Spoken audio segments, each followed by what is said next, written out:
नमस्कार दोस्तों, मेरा नाम मुनादा संबड़ है और मैं मनमाड़ से बिलोंग करती हूँ और वैसे मैं प्रोफेशन से टीचर हूँ। दोस्तों, मुझे रियांश का मौका दिया भगवान सोनोने सर ने, जो मैं बचत गट भी चलाती हूँ मैं, तो वो हमारे ऑडिट बंद करके आते थे विजिट देने के लिए।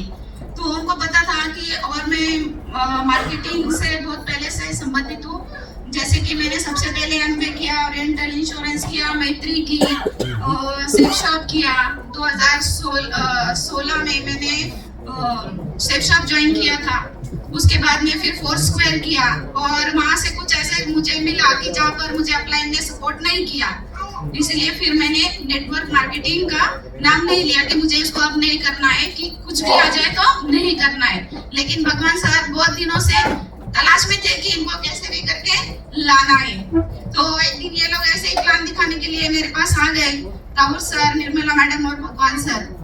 और मुझे फिर सर ने बताया कि आपको मेरे चेहरे पे दिख रहा होगा कि ये बहुत डार्क सर्कल हो गए, तो सर ने बताया कि आप इसको यूज करो तो आपको रिजल्ट मिलेगा। तो मैं बोली, और मैं इनसे पीछे छुड़ाना चाह रही थी कि मुझे नहीं करना है, तो मैं बोली मेरे को रिजल्ट मिलेगा तो मैं काम करूंगी, मेरे डार्क सर्कल खत्म होने चाहिए।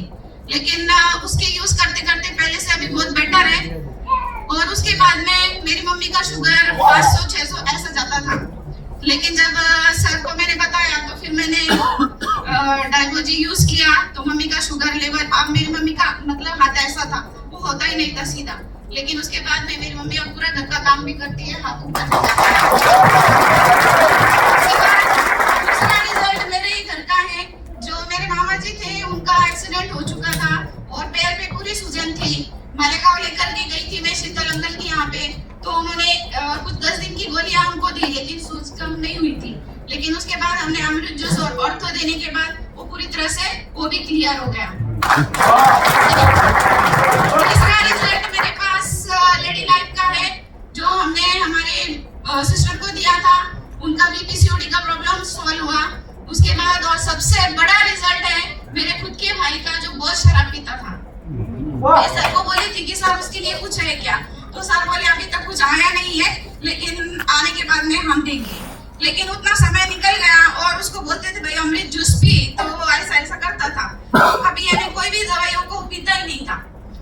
और युवाओं की नवरात्रि के वक्त उसने उपवास रखा और उसको ज्यादा तबीयत खराब होने के कारण, जो 2 दिन पहले बहुत ज्यादा शराब पी उसने और तीसरे दिन उपवास के कारण वो पी नहीं पाया और उसको अचानक से वो जो दारू थी वो पूरे उसके यानी कि पूरे शरीर में फैली हुई थी, तो जो सर पे असर कर गई और उसको फिर है ना फिट जैसा होने लगा, वो चक्कर आके गिर गया। गिरने के कारण उसकी जीभ भी कटी और खून इतना बहा कि बोल नहीं सकती मैं, मेरा अपना खुद का रिजल्ट। उसके बाद हॉस्पिटल लेकर के गए, वहां से एपेक्स में मनमाड़ में रखा 2 दिन, लेकिन उसको कुछ पता नहीं चलता था, वो पूरा पागलों की तरह कर रहा था। उसके बाद फिर उन्होंने रात को मेरे को बोला कि हम इसको नहीं हैंडल कर सकते, आप मालेगांव या नासिक लेकर के जाओ। कुछ 8-8:30 बजे का समय था, जो फिर मैं बोली सर मेरे को आप पहले बताते तो मैं ले जा सकती थी, अब मैं कहाँ लेकर के जाऊँ, इतना रात हो गया। तो बोले नहीं हम कुछ नहीं कर सकते, आप लेकर के जाओ। वो बोले और रास्ते में कुछ हुआ, तो बोले नहीं कुछ नहीं होगा। इतना बोलने के बाद में फिर मैंने वहां से डिसीजन लिया, मैंने सब लिखवा करके लिया उनसे कि मेरे को भेजो आप। एपेक्स में गई मैं मालेगांव, लेकिन मुझे वहाँ पे हॉस्पिटल समझ में नहीं आया। उसके बाद मैं समर्थ में आई, स्पर्श में आई, संकल्प में आई लेकर के, वो भी बोले कि हम नहीं ले सकते इसको क्योंकि इसकी तबीयत बहुत ज्यादा सीरियस है, आप नासिक लेकर के जाओ। तो मैंने बोला सर अब मैं कहीं नहीं लेके जाऊंगी। उन्होंने मेरे सामने कुछ ऐसे 4 पॉइंट्स रखे कि हम लोग इलाज तो करेंगे, लेकिन उसके बाद में अगर से इसको कुछ होता है तो उसकी जिम्मेदारी आपकी होगी। उसको पैरालिसिस हो सकता है, कोमा में जा सकता है, अटैक आ सकता है, ऐसी कुछ भी हो सकता है। अगर ऐसा कुछ होता है तो उसकी जिम्मेदारी आपकी होगी। अब ऐसे भी वो कुछ न जीने में था न मरने में था। फिर मैंने सोचा ठीक है सर आप इलाज करिए। उसके बाद में 2 दिन मैंने उनको भी देखा कि इसको होश नहीं आ रहा था। मैं रात भर में उनको इतनी मेडिसिन दी, उसको 4-4, 5-5 इंजेक्शन नींद के दिए जाते थे, लेकिन वो सो नहीं पाता था। फिर मैंने सर से बात की तो सर ने मुझे बताया कि आपको अपने प्रोडक्ट के ऊपर भरोसा नहीं है क्या? मैं बोली सर है तो, लेकिन वो आईसीयू में है।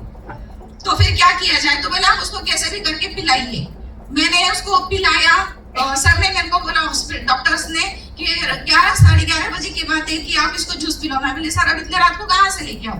तो बोले आप है ना स्टैंड के पास जाओ, आपको मिल जाएगा। तो मेरे मामा जी और मैं, हम दोनों वहीं पर थे।